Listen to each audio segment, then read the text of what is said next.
Today we're talking about Under Siege, which for reasons I don't understand was my grandfather's favorite movie. He could recount the plot, like, verbatim, for no reason. Like, you wouldn't ask him, he just would start doing it.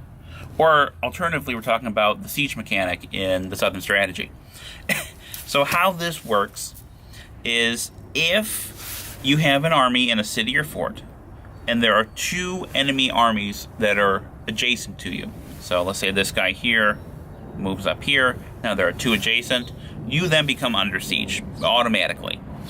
And once you're under siege, you cannot march. You cannot refuse battle.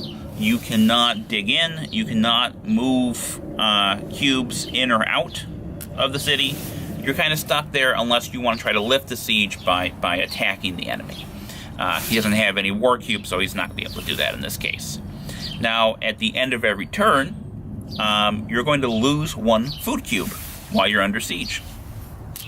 That's not so bad so far, but when you run out of food cubes, your army's going to surrender. It's going to be eliminated. It's going to adjust the political will track in favor of the other guy. Bad news all around. So you're really trying to avoid being put under siege yourself while you're trying to get the other guy in that situation.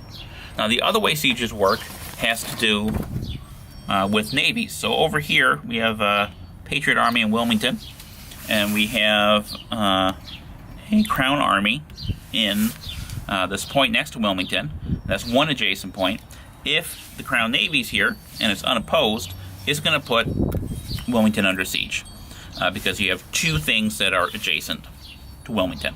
Now, if the Patriot Navy comes in there, that's going to negate the presence of the Crown Navy and remove the siege. So that's one reason why navies are kind of important in this game.